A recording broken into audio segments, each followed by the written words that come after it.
श्रीमद् भागवत गीता अध्याय 1 अर्जुन विषाद योग। भाग 1 दोनों सेनाओं के प्रधान शूरवीरों और अन्य महान वीरों का वर्णन। धृतराष्ट्र बोले, हे संजय, धर्म भूमि कुरुक्षेत्र में एकत्रित युद्ध की इच्छा वाले मेरे और पांडु के पुत्रों ने क्या किया।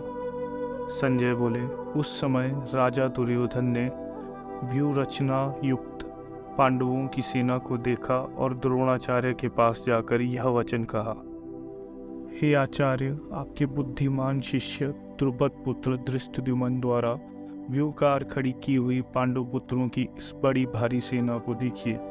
इस सेना में बड़े बड़े धनुषों वाले तथा युद्ध में भीम और अर्जुन के समान शूरवीर सात्यकी और विराट तथा महारथी राजा द्रुपद, धृष्टकेतु और चेकितान तथा बलवान काशीराज, पुरुजित, कुंती भोज और मनुष्यों में श्रेष्ठ शैव्य, पराक्रमी युद्धामन्यु तथा बलवान उत्तमौज सुभद्रा पुत्र अभिमन्यु एवं द्रौपदी के पांचों पुत्र, ये सभी महारथी हैं। हे ब्राह्मण श्रेष्ठ, अपने पक्ष में भी जो प्रधान है उनको आप समझ लीजिए। आपकी जानकारी के लिए मेरी सेना में जो सेनापति हैं उनको बतलाता हूँ। आप द्रोणाचार्य और पितामह भीष्म तथा कर्ण और संग्राम विजयी कृपाचार्य तथा वैसे ही अश्वत्थामा, विकर्ण और सोमदत्त का पुत्र भूरिश्रवा और मेरे लिए जीवन की आशा त्याग देने वाले बहुत से शूरवीर अनेक प्रकार के शस्त्रास्त्रों से सुसज्जित और सब के सब युद्ध में चतुर हैं। भीष्म पितामह द्वारा रक्षित हमारी यह सेना सब प्रकार से अजेय है और भीम द्वारा रक्षित इन लोगों की यह सेना जीतने में सुगम है। इसलिए सब मोर्चों पर अपनी अपनी जगह स्थिर रहते हुए आप लोग सभी निसंदेह भीष्म पितामह की सब ओर से रक्षा करें। भाग 2 दोनों सेनाओं की शंख ध्वनि का वर्णन। कौरवों में वृद्ध बड़े प्रतापी पितामह भीष्म ने उस दुर्योधन के हृदय में हर्ष उत्पन्न करते हुए उच्च स्वर से सिंह की दहाड़ के समान गरज कर शंख बजाया। इसके पश्चात शंख और नगाड़े तथा ढोल, मृदंग और नरसिंघी आदि बाजे एक साथ ही बज उठे। उनका वह शब्द बड़ा भयंकर हुआ। इसके अनंतर सफ़ेद घोड़ों से युक्त उत्तम रथ में बैठे हुए श्री कृष्ण महाराज और अर्जुन ने भी अलौकिक शंख बजाए। श्री कृष्ण महाराज ने पांचजन्य नामक, अर्जुन ने देवदत्त नामक और भीमसेन ने पौंड्र नामक महाशंख बजाया। कुंती पुत्र राजा युधिष्ठिर ने अनंत विजय नामक और नकुल तथा सहदेव ने सुघोष और मणिपुष्पक नामक शंख बजाए। श्रेष्ठ धनुष वाले काशीराज और महारथी शिखंडी एवं धृष्टद्युम्न तथा राजा विराट और अजेय सात्यकी, राजा द्रुपद एवं द्रौपदी के पांचों पुत्र और बड़ी भुजा वाले सुभद्रा पुत्र अभिमन्यु, इन सभी ने हे राजन सब ओर से अलग अलग शंख बजाए और उस भयानक शब्द ने आकाश और पृथ्वी को भी गुंजाते हुए धृतराष्ट्रों के अर्थात आपके पक्ष वालों के हृदय विदीर्ण कर दी। भाग 3 अर्जुन का सैन्य परीक्षण, गांडीव की विशेषता।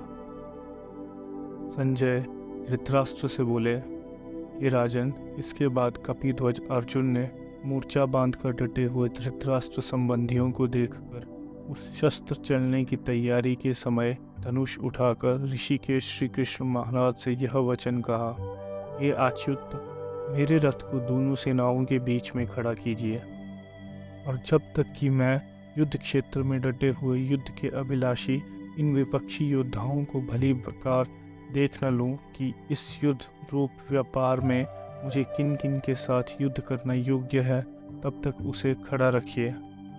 दुर्बुद्धि दुर्योधन का युद्ध में हित चाहने वाले जो ये राजा लोग इस सेना में आए हैं, इन युद्ध करने वालों को मैं देखना चाहता हूँ। संजय बोले, हे धृतराष्ट्र, अर्जुन द्वारा कहे अनुसार महाराज श्री कृष्णचंद्र ने दोनों सेनाओं के बीच में भीष्म और द्रोणाचार्य के सामने तथा संपूर्ण राजाओं के सामने उत्तम रथ को खड़ा कर इस प्रकार कहा कि हे पार्थ, युद्ध के लिए जुटे हुए इन कौरवों को देखो। इसके बाद पृथा पुत्र अर्जुन ने उन दोनों ही सेनाओं में स्थित ताऊ चाचों को, दादों परदादों को, गुरुओं को, मामाओं को, भाइयों को, पुत्रों को, पौत्रों को तथा मित्रों को, ससुरों को और सुहृदों को भी देखा। उन उपस्थित संपूर्ण बंधुओं को देखकर वे कुंती पुत्र अर्जुन अत्यंत करुणा से युक्त होकर शोक करते हुए यह वचन बोलने लगे। भाग 4 अर्जुन का विषाद, भगवान के नामों की व्याख्या। अर्जुन बोले, हे कृष्ण, युद्ध क्षेत्र में डटे हुए युद्ध के अभिलाषी इस स्वजन समुदाय को देखकर मेरे अंग शिथिल हुए जा रहे हैं और मुख सूखा जा रहा है तथा मेरे शरीर में कंप एवं रोमांच हो रहा है। हाथ से गांडीव धनुष गिर रहा है और त्वचा भी बहुत जल रही है तथा मेरा मन भ्रमित सा हो रहा है, इसलिए मैं खड़ा रहने को भी समर्थ नहीं हूँ।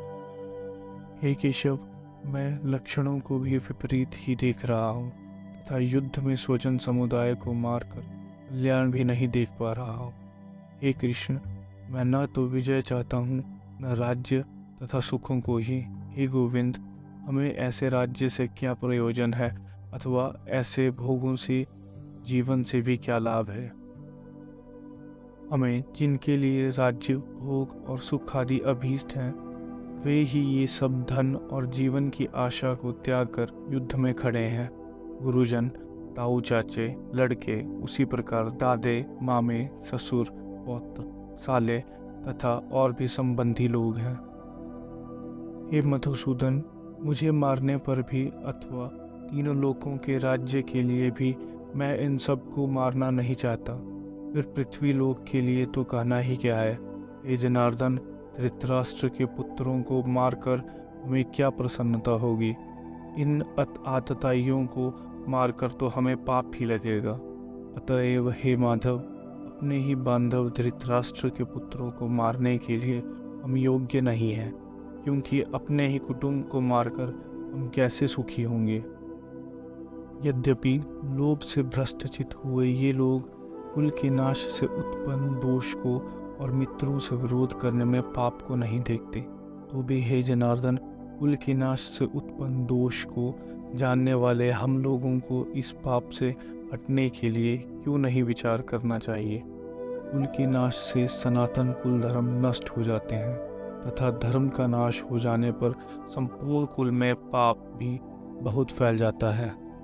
हे कृष्ण, पाप के अधिक बढ़ जाने से कुल की स्त्रियां अत्यंत दूषित हो जाती हैं और हे वार्ष्णेय, स्त्रियों के दूषित हो जाने पर वर्ण संकर उत्पन्न होता है।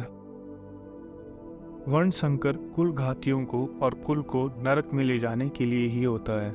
लुप्त हुई पिंड और जल की क्रिया वाले अर्थात श्राद्ध और तर्पण से वंचित इनके पितृलोक भी अधोगति को प्राप्त हो जाते हैं। इन वर्ण संकर कारक दोषों से कुल घातियों के सनातन कुल धर्म और जाति धर्म नष्ट हो जाते हैं। हे जनार्दन, जिनका कुल धर्म नष्ट हो गया है, ऐसे मनुष्यों का अनिश्चित काल तक नरक में वास होता है, ऐसा हम सुनते आए हैं। शोक यह है कि हम लोग बुद्धिमान होकर भी महान पाप करने को तैयार हो चुके हैं, जो राज्य और सुख के लोभ से स्वजनों को मारने के लिए उद्यत हो गए हैं। यदि उस शस्त्र रहित एवं सामना न करने वाले को शस्त्र हाथ में लिए हुए धृतराष्ट्र के पुत्र रण में मार भी डालें तो वह मरना भी मेरे लिए अधिक कल्याणकारी होगा। संजय बोले, रणभूमि में शोक से उद्विग्न मन वाले अर्जुन इस प्रकार कहकर बाण सहित धनुष को त्याग कर रथ के पिछले भाग में बैठ गए। श्रीमद् भगवद गीता अध्याय 1 समाप्त।